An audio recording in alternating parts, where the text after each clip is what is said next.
Hello friends, स्वागत आहे तुमचं मेगाबीट एज्युकेशनच्या युट्यूब चॅनलवर. तर सेशनला सुरुवात करण्याआधी तुम्हाला सगळ्यांना गुढीपाडव्याच्या, मराठी नववर्षाच्या आणि चैत्र नवरात्रीच्या हार्दिक शुभेच्छा. तर चला सेशनला सुरुवात करूया. आज घेऊया आपण 9 एप्रिलच्या काही इम्पॉर्टंट न्यूज. पहिली न्यूज आहे जे सिडबी आहे, small industries development bank of India यांचा अग्रीमेंट झालेला आहे कोणासोबत? Fintech onion life private limited सोबत, जे की काय आहे, जे लॅटर टेक्नॉलॉजी प्लॅटफॉर्म कर्मा लाईफ यूज करून जे मायक्रो लोन्स आहे ते प्रोव्हाइड करणार आहे गिग वर्कर्सला. ओके, गिग वर्कर्सला प्रोव्हाइड करणार आहे मायक्रो लोन्स. नवीन नंतर टेक्नॉलॉजी प्लॅटफॉर्म कर्मा लाईफ यूज करून प्रोव्हाइड करणार आहे मायक्रो लोन्स गिग वर्कर्सला. ओके, तर त्यामुळे काय होणार आहे, हेल्प होणार आहे गिग वर्कर्सला की त्यांना विदाउट पेपर वर्क ते मोबाईल ऍप थ्रू काय करू शकणार आहे, लोन्स जे आहे त्यांना लोन्स मिळू शकणार आहे, मायक्रो लोन्स ते ऍक्सेस करू शकणार आहे विदाउट एनी पेपर वर्क आणि फिजिकल डॉक्युमेंटेशन. तर हा जो अग्रीमेंट आहे हा झाला स्पेशली गिग वर्कर्स साठी, त्यांच्या काय मायक्रो लोन्स साठी. मोबाईल ऍप थ्रू ते आता ऍक्सेस करू शकणार आहे त्यांचा micro loans without using any paper work आणि फिजिकल डॉक्युमेंटेशन. तर ही झाली न्यूज, जे की कोणामध्ये झाला आहे अग्रीमेंट, सिडबी आणि ओनियन लाईफ प्रायव्हेट लिमिटेड सोबत.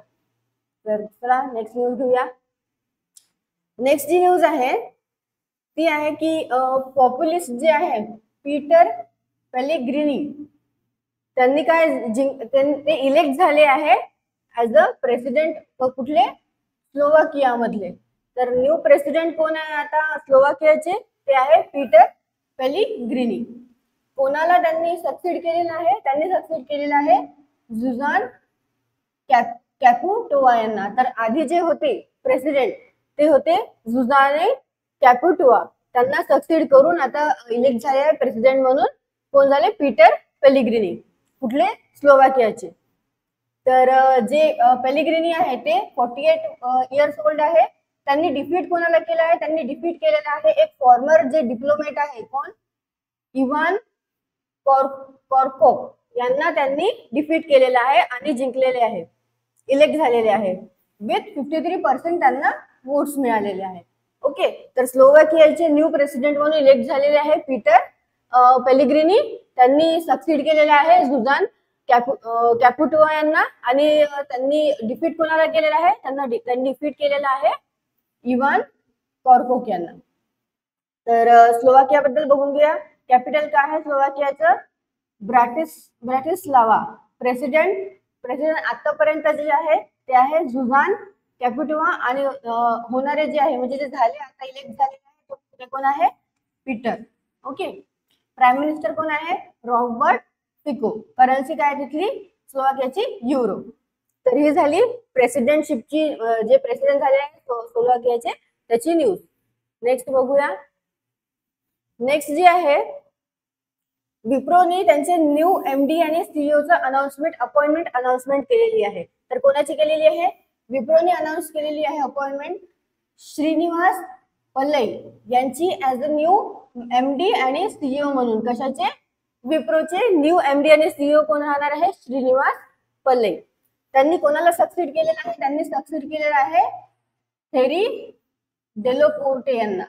त्या डेलोपोर्टे आहे त्यांनी रिझाईन केलं होतं, तर त्यांच्या पोस्टवर आता एमडी आणि सीईओ म्हणून कोण अपॉइंट झालेला आहे, श्रीनिवास पल्लै झालेले आहे.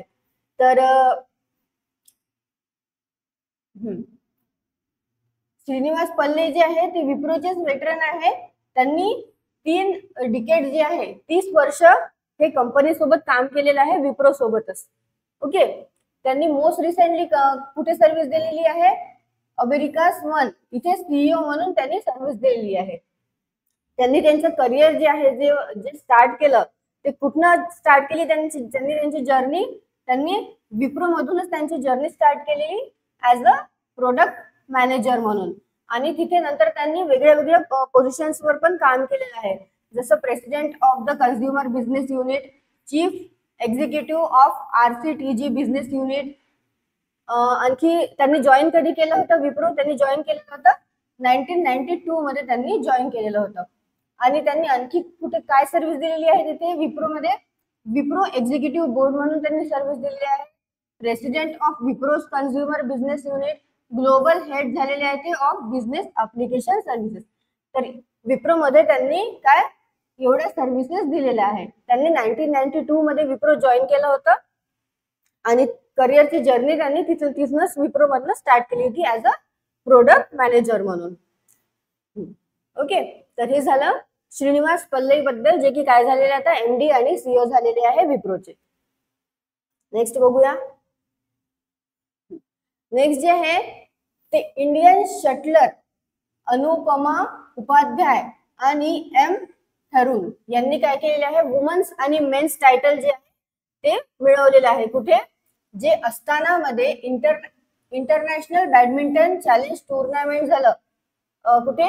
काझाकिस्तानच्या अस्ताना मध्ये जे इंटरनॅशनल बॅडमिंटन चॅलेंज टुर्नामेंट झालं तिथे अनुपमा उपाध्याय हिने वुमेन्स टायटल जिंकलं आणि M. थरुण यांनी मेन्स सिंगल्सचं टायटल तिथे जिंकलेले आहे. ते अनुपमाने कोणाला डिफीट केलेलं आहे? इसरानी बरुआ हिला काय केलं? डिफीट केलं आणि वुमेन्स सिंगल्स फायनलचं टायटल पटकावलं तिने. जे मेन्स सिंगल्स टायटल जे आहे ते कोणाला मिळालं? M. थरुण यांना मिळालं. तर त्यांनी कोणाला डिफीट केलेलं आहे? त्यांनी डिफीट केलेलं आहे जे मलेशियाचे सॉन्ग जोंग वेन आहे यांना डिफीट करून, यांना बीट करून थरुण हे यांनी मेन्स सिंगल्सचं टायटल पटकावलेलं आहे. मिक्स्ड डबल्स बघूया आता. मिक्स्ड डबल्स जे आहे ते संजय श्रीवात्सा धनराज आणि मानिशा के यांचं काय होतं? एक पेअर होतं. पण त्यांना काय पटकावं लागला? त्यांना जे मलेशियाचे जे वॉंग टी सी आहे आणि लिम च्यू सीन आहे, तर हे जे आहे मलेशियाचे जे पेअर होते त्यांनी जिंकलेलं आहे मिक्स डबल. आणि जे संजय आहे आणि मनीषा आहे त्यांना काय पटकावं लागला? त्यांना पराभव झाला त्यांचा. ते जो मॅच होते ते हारले, जे मिक्स डबल्स होता तो. ओके, तर हे झालं इंटरनॅशनल बॅडमिंटन चॅलेंज टुर्नामेंट, जे कुठे झालं? अस्तानामध्ये झालं, कझाकिस्तानच्या. तर तिथे वुमेन्स आणि मेन्स टायटल जे आहे ते पटकावलेलं आहे इंडियानी. ओके, चल शटलर्स होते ते. Okay, Indian shuttlers. नेक्स्ट बघूया. ओके, नेक्स्ट जी न्यूज आहे एडटेक फर्म बायजूस ग्रुप आणि आकाश एज्युकेशनल सर्व्हिस लिमिटेड यांनी काय केलेलं आहे? अपॉइंट केलेला आहे दीपक मेहरोत्रा यांना ऍज ए मॅनेजिंग डायरेक्टर आणि CEO म्हणून. तर जे एडटेक फर्म आहे बायजूस आणि आकाश एज्युकेशनल सर्व्हिसेस त्यांनी काय केलेलं आहे? त्यांचं MD आणि CEO अपॉइंट केलेलं आहे. कोणाला? दीपक मेहरोत्रा यांना. ओके, तर जे पोझिशन होती CEO ची ते जे आहे खूप म्हणजे सप्टेंबर 2023 पासून जी आहे ती वॅकंट होती ती CEO ची पोझिशन. का बरं वॅकंट होती? जे अभिषेक माहेश्वरी होते त्यांनी रिझाईन केलेलं होतं सप्टेंबर 2023 सप्टेंबर मध्ये, म्हणून तेव्हापासून ती जी पोझिशन होती CEO ची ती वॅकंट होती. तर त्यांच्या जागेवर आता कोणाला? दीपक मेहरोत्रा यांना ती पोझिशन मिळालेली आहे. जे दीपक आहे त्यांना 35 इयर्सचा एक्सपिरियन्स आहे. त्यांनी एक्झिक्युटिव्ह रोल्स केलेले आहे. जसं त्यांनी वर्क केलेलं आहे FMCG, टेलिकॉम आणि एज्युकेशनल इंडस्ट्रीज मध्ये. ओके, आणि काय होते ते? Was managing director. कुठे? आशीर्वाद पाईप्स मध्ये. त्यांनी ऍज अ मॅनेजिंग डायरेक्टर म्हणून पण त्यांनी सर्व्हिस दिलेली आहे. आणि त्यांनी कुठे कुठे काम केलेलं आहे की Pearson India, Bharti Airtel, Coca Cola आणि एशियन पेंट्स मध्ये पण त्यांनी काम केलेलं आहे. ते काय ॲल्युमिनी आहे? कुठले? IIT रुडकीचे ते इलेक्ट्रिकल इंजिनिअरिंगचे ॲल्युमिनी आहे. ओके, त्यांनी कम्प्लीट केलेलं आहे त्यांचं काय एक्झिक्युटिव्ह प्रोग्राम कम्प्लीट केलेला आहे USA मध्ये जे फिलाडेल्फिया आहे तिथल्या द व्हार्टन स्कूल मधून त्यांनी त्यांचा एक्झिक्युटिव्ह प्रोग्राम जो आहे तो कम्प्लीट केलेला आहे. तर ही जी न्यूज आहे ही आहे की जे एटेक फर्म आहे बायजू आणि आकाश एज्युकेशनल सर्व्हिसेस लिमिटेड यांनी काय एमडी आणि सीईओ अपॉइंट केलेला आहे, कोणाला? दीपक मेहरोत्रा यांना. ओके, बघूया नेक्स्ट. नेक्स्ट जी न्यूज आहे, जे टाटा ग्रुप आहे जे ओन करते एअर इंडिया, तर त्यांनी काय अनाउन्स केलेलं आहे? अपॉइंटमेंट. जयराज शानमुगम यांनी काय केलेलं आहे? अपॉइंटमेंट अनाउन्स केलेली आहे. कोणाची? जयराज शानमुगम यांना अपॉइंट केलेला आहे. कशासाठी? Head of global airport operations करता. तर जे एअर इंडियाने काय केलेलं आहे? अनाउन्स केलेली आहे. जयराज शानमुगम यांना अपॉइंटमेंट दिलेली आहे head of global airport operation साठी. तर ते कधीपासून तिथला कारोबार म्हणजे तिथलं सगळं वर्क सांभाळणार आहे? 15 एप्रिल पासून ते तिथे काम जे आहे त्यांचं स्टार्ट करून टाकेल. आणि जे रिपोर्ट आहे ते रिपोर्ट कोणाला करेल? ते चीफ ऑपरेटिंग ऑफिसर जे आहे क्लॉस ग्योर्सेज, तर यांना काय करेल? ते रिपोर्ट करेल. ओके, शानमुगम यांनी जॉईन केलं होतं एअर इंडिया, कुठलं? Bangalore international airport limited. तर तिथनं त्यांनी काय केलं? एअर इंडियाला जॉईन केलेलं होतं.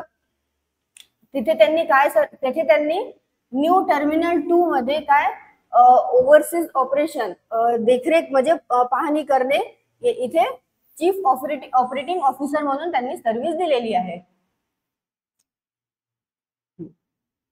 आणि नेक्स्ट जे आहे तर त्यांनी 25 इयर्स जे आहे त्यांच्या करिअरचे 25 इयर्स त्यांनी एअरलाईन, एअरपोर्ट आणि टेलिकॉम इंडस्ट्रीज मध्ये दिलेले आहे. प्रिव्हियसली ते कुठे काम करत होते? ते काम करत होते सिंगापूर एअरलाइन्स मध्ये, कतर एअरवेज मध्ये आणि जेट एअरवेज मध्ये. तर एवढ्या कंपनीज मध्ये त्यांनी प्रिव्हियस काम केलेलं आहे. त्यांना 25 वर्षाचा अनुभव आहे. कशामध्ये? 25 वर्षाचं त्यांचं करिअर जे आहे ते कुठे गेलेलं आहे? एअरलाईन, एअरपोर्ट आणि टेलिकॉम इंडस्ट्रीज मध्ये गेलेलं आहे. आणि आता जे आहे एअर इंडियाने त्यांना काय केलेलं आहे? Head of global airport operation मध्ये त्यांना हेड बनवलेला आहे एअर इंडियाने, जयराज शानमुगम यांना. ओके, नेक्स्ट बघूया न्यूज. नेक्स्ट न्यूज जी आहे ती South Korean auto major Hyundai Motor Company आणि किया कॉर्पोरेशन. तर हुंडई मोटर कंपनी आणि किया कॉर्पोरेशन यांनी पार्टनरशिप अनाउन्स केलेली आहे. जे होमग्रोन बॅटरी मेकर जे आहे एक्साइड एनर्जी यांच्यासोबत काय केलेलं आहे? एक्साइड एनर्जी सोल्युशन यांच्यासोबत त्यांनी पार्टनरशिप केलेली आहे हुंडईनी आणि कियानी. कशा करता? Electric vehicle battery localisation in India या करता त्यांनी ही पार्टनरशिप केलेली आहे. नेक्स्ट जे आहे त्यांचं एम काय आहे? एम आहे to localise their electric vehicle battery production. Localise करणे, जे इलेक्ट्रिक व्हेकल बॅटरी आहे प्रोडक्शन लोकलाइज करणे. आणि स्पेशली फोकस कशावर आहे? लिथियम आयरन फॉस्फेट सेल्सवर आहे त्यांचा फोकस. हुंडई मोटर्स जे आहे त्यांनी ऑलरेडी काय अनाउन्स केलेला आहे? त्यांचा प्लॅन अनाउन्स केलेला आहे जे लॉन्च करणार आहे हाय व्हॉल्यूम इलेक्ट्रिक व्हेकल मॉडेल 2025 मध्ये. तर हा ऑलरेडी त्यांनी अनाउन्स केलेला आहे हुंडई मोटर्सनी. आणि ती कंपनी जी आहे ती करंटली सेल्स आयन IQ5 आणि कोना हे आहे, हे इलेक्ट्रिक व्हेकल सेगमेंट काय करणार आहे? ते करंटली त्याच्यावर ते काम करत आहे. ओके, आणि नेक्स्ट किया जे आहे, किया इंडिया काय सेल करत आहे? इलेक्ट्रिक व्हेकल 6 मॉडेल जे आहे ते सेल करत आहे करंटली कोण? किया. आणि हुंडई मोटर्स काय सेल करत आहे? आयन IQ5 आणि कोनाची इलेक्ट्रिक व्हेकल सेगमेंट मधली. ओके, तर हे झालं हुंडई मोटर्स आणि किया यांनी पार्टनरशिप केलेला आहे एक्साइड एनर्जी सोल्युशन लिमिटेड यांच्यासोबत. कशासाठी? फॉर इलेक्ट्रिक व्हेकलचे जे बॅटरी आहे त्याच्या लोकलायझेशन साठी इंडियामध्ये. नेक्स्ट बघूया न्यूज. नेक्स्ट जी आहे ती सितार आणि तानपुराची न्यूज आहे. यांना GI टॅग जिओग्राफिकल टॅग जो आहे जॉग्राफिकल इंडिकेशन टॅग मिळालेला आहे.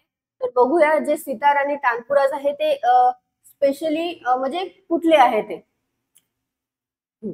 तर मिरज जे आहे, जे सांगली डिस्ट्रिक्ट मधलं एक स्मॉल टाउन आहे मिरज. तर तिथे काय सितार आणि तिथले सितार आणि तानपुरांना काय मिळालेलं आहे, जॉग्राफिकल इंडिकेशन टॅग मिळालेला आहे. ओके.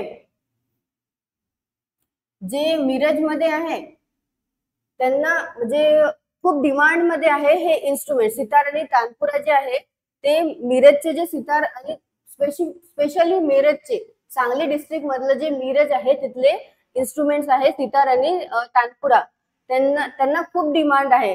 कोणत्या कोणत्या त्यांना डिमांड आहे, प्रॉमिनंट म्हणजे डिमांड मध्ये आहे ते प्रॉमिनंट आर्टिस्ट इन्क्लूड कशामध्ये आहे, फील्ड ऑफ क्लासिकल म्युझिक आणि फिल्म इंडस्ट्रीमध्ये. तर मेकर्सनी असं क्लेम केलेलं आहे की फील्ड ऑफ क्लासिकल म्युझिक आणि फिल्म इंडस्ट्रीमध्ये त्यांचा जो आहे खूप डिमांड आहे, म्हणजे या इन्स्ट्रुमेंट्सचा खूप डिमांड आहे. ओके. आणि जे ट्रॅडिशनली सितार आणि तानपुरा जे मेकिंग आहे मिरज मध्ये ते 300 वर्षापासून, ठीक आहे, 300 वर्षापासून जे मेकिंग आहे ते चालू आहे मिरज मध्ये सितार आणि तानपुऱ्याचं. आणि 7 पेक्षा जास्त जनरेशननी त्या ते जे स्ट्रिंग्स आहे ते बनवलेले आहे, इन्स्ट्रुमेंटचे जे स्ट्रिंग्स आहे आणि इन्स्ट्रुमेंट्स आहे ते बनवलेले आहेत 7 पेक्षा जास्त जनरेशन्सनी, म्हणजे 7 पेक्षा जास्त पिढ्यांनी त्याच्यावर काम केलेलं आहे. ओके. सितार आणि तानपुरानी काय आहे, हाय डिमांड मध्ये आहे. पण काय होत आहे, जे रिसोर्सेस आहे तिथे एक लिमिटेड रिसोर्सेस आहे, त्यामुळे काय होत आहे त्याचं जे which can not be meet due to limited resources available locally. तर लोकली जे आहे ते रिसोर्सेस अवेलेबल नाही आहे, लिमिटेड आहे खूप, म्हणून त्यामुळे काय होत आहे त्यांचं प्रोडक्शन कमी होत आहे आणि जे डिमांड आहे ते वाढतच जात आहे. जसं प्रोडक्शन कोणती पण वस्तू असली त्याचं प्रोडक्शन कमी असलं त्याची डिमांड वाढत जाते. ओके. आणि चांगली जर वस्तू असली तर. ओके. तर हे झालं की महाराष्ट्रामध्ये जे सांगली डिस्ट्रिक्ट आहे तिथल्या मिरज मधले जे सितार आणि तानपुरा आहे त्याला जॉग्राफिकल इंडिकेशन टॅग हा मिळालेला आहे. नेक्स्ट बघूया न्यूज. आता नेक्स्ट जे आहे ते आहे आयकॉनिक शॉर्ट पुटर. आता शॉर्ट पुटर म्हणजे काय होते, जो गोळा फेक असते तर त्याला म्हणत असते शॉर्ट पुटर. ओके.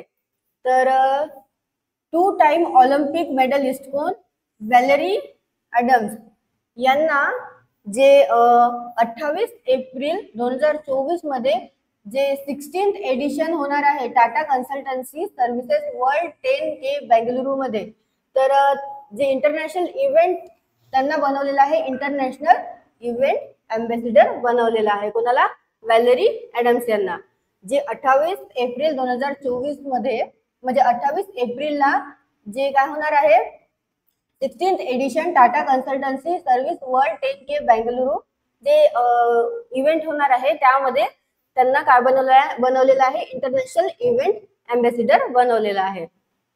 त्या 39 इयर्स ओल्ड आहे आणि न्यूझीलंडच्या आहे त्या, आणि मोस्ट सक्सेसफुल काय आहे त्या फिमेल शॉर्ट पुटर आहे, म्हणजे आतापर्यंतच्या त्या काय आहे most successful female short putter आहे त्या फिमेल मधले. तर त्यांनी अक्रॉस 5 ऑलिम्पिक मध्ये काय त्यांचे म्हणजे 5 ऑलिम्पिक मध्ये त्यांनी भाग घेतलेला होता. टोटल त्यांनी 2 गोल्ड मेडल जिंकलेले आहे 2008 आणि 2012 मध्ये, एक सिल्वर जिंकलेला आहे 2016 मध्ये आणि एक ब्रॉन्झ 2020 मध्ये त्यांना मिळालेला आहे. आणखी ते काय होते 4 टाइम वर्ल्ड चॅम्पियन होते, 4 टाइम वर्ल्ड इंडोर चॅम्पियन होत्या आणि 3 टाइम कॉमनवेल्थ गेम्सच्या विनर होत्या. ओके. तर काय 5 टाइम त्यांनी ऑलिम्पिक मध्ये अपिअरन्स होतं त्यांचं, त्यांना 2 गोल्ड मेडल मिळालेले आहे, एक सिल्वर मिळालेला आहे आणि एक ब्रॉन्झ मिळालेला आहे. 4 टाइम वर्ल्ड चॅम्पियन होत्या त्या, 4 टाइम वर्ल्ड इंडोर चॅम्पियन होत्या आणि 3 टाइम कॉमनवेल्थ गेमच्या विनर होत्या. हा, आणि शी इज द ओनली वुमन ज्यांनी काय जिंकलेलं आहे वर्ल्ड चॅम्पियनशिप युथ आणि ज्युनियर आणि सिनियर लेवल्स मध्ये. म्हणजे युथ मध्ये पण ज्युनियर युथ आणि सिनियर लेवल मध्ये पण त्यांनी काय जिंकलेलं आहे, आणि त्या ओनली वुमन आहे ज्यांनी जिंकलेलं आहे वर्ल्ड चॅम्पियनशिप या तिन्ही कॅटेगरीमध्ये. आणि फर्स्ट वुमेन आहे त्या ज्यांनी काय जिंकलेलं आहे 4 कॉन्सिक्युटिव्ह इंडिव्हिज्युअल टायटल्स त्यांनी जिंकलेले आहे कुठे वर्ल्ड चॅम्पियनशिप मध्ये. आणि त्यांना 2014 मध्ये काय मिळालेलं आहे IAF world athlete of the इयरचं टायटल पण त्यांना मिळालेलं आहे 2014 मध्ये. तर ही न्यूज झाली जे इंटरनॅशनल इव्हेंट अँबॅसेडर बनवलेलं आहे Tata consultancy service world 10K Bengaluru जे होणार आहे 28 एप्रिलला, जे 16th एडिशन आहे. तिथे कोणाला शॉर्ट पुटर जे आहे आयकॉनिक शॉर्ट पुटर व्हॅलेरी ऍडम्स यांना काय बनवलेलं आहे इंटरनॅशनल इव्हेंट अँबॅसेडर बनवलेलं आहे. ओके, क्वेश्चन्स बघूया. फर्स्ट क्वेश्चन आहे सिडबी यांनी रिसेंटली पार्टनर केलेलं आहे कोणत्या फिनटेक कंपनी सोबत, कशासाठी for micro loans gig workers साठी. तर कोणासोबत केलेलं आहे partner onion life private limited सोबत. Next, who is the new elected president of Slovakia. तर स्लोवाकियाचे नवीन प्रेसिडेंट जे इलेक्ट झालेले आहे कोण आहे ते पीटर पेलिग्रिनी. नेक्स्ट आहे हु has been appointed as the new MD and CEO of Wipro. Naveen MD आणि CEO कोण आहे विप्रोचे श्रीनिवास पलई. नेक्स्ट, विच इंडियन शटलर ज्यांनी काय केलेलं आहे वुमन्स आणि मेन्स सिंगल टायटल जे आहे ते जिंकलेले आहे, जे काय कुठे झालं होतं अस्तानामध्ये काझाकिस्तानच्या अस्तानामध्ये इंटरनॅशनल बॅडमिंटन चॅलेंज जे टुर्नामेंट झालं होतं तिथे वुमेन्स आणि मेन्स सिंगल टायटल कोणाला मिळालेलं आहे अनुपमा उपाध्याय आणि M थरुण यांना. Next, who has been named as the managing director and CEO of edtech firm Aakash educational services. तर कोण आहे आकाश एज्युकेशनल सर्व्हिसेसचे MD आणि CEO कोणाला अपॉइंट केलेला आहे दीपक मेहरोत्रा यांना. Who has been appointed as by Air India. Air इंडियाने कोणाला अपॉइंट केलेला आहे as the head of global airport operation. कोणाला केलं आहे जयराज शान मुगम यांना. ओके, नेक्स्ट आहे साऊथ कोरियाचे जे ऑटो मेजर आहे हुंडाई मोटर्स कंपनी आणि किया कॉर्पोरेशन यांनी अनाउन्स केलेलं आहे partnership with which domestic battery maker. कोणत्या डोमेस्टिक बॅटरी मेकर सोबत, कशासाठी for electric vehicle battery localisation in India. तर एक्साइड एनर्जी सोल्युशन लिमिटेड यांच्यासोबत हुंडाई आणि कियानी पार्टनरशिप केलेलं आहे. रिसेंटली सितार आणि tanpura of which state was awarded GI tag. तर कोणत्या स्टेट मधले जे आहे सितार आणि तानपुरा यांना रिसेंटली GI टॅग मिळालेला आहे, तर मिळालेला आहे महाराष्ट्र स्टेट. जे काय सांगली डिस्ट्रिक्ट मधलं जे मिरज आहे ओके तिथलं जे सितार आणि तानपूर आहे त्यांना काय मिळालेलं आहे जिओग्राफिकल इंडिकेशन टॅग मिळालेला आहे. लास्ट क्वेश्चन आहे विच इमिनंट शॉर्ट पुटर. कोण आहे त्या शॉर्ट पुटर जे 2 टाइम ऑलिम्पिक मेडलिस्ट आहे, त्यांना has been named the international event ambassador केलेला आहे for the 16th edition of Tata consultancy services world 10K Bengaluru. तर कोणाला बनवलेलं आहे इंटरनॅशनल इव्हेंट अँबॅसिडर ते बनवलेलं आहे व्हॅलेरी ऍडम्स यांना. ओके, तुम्हाला सेशन आवडलं असेल तर सेशनला लाईक करा, चॅनलला सबस्क्राईब करा, शेअर करा आणि टेलिग्राम ग्रुपला जॉईन करा. त्याची लिंक डिस्क्रिप्शन मध्ये दिलेली आहे. थँक्यू.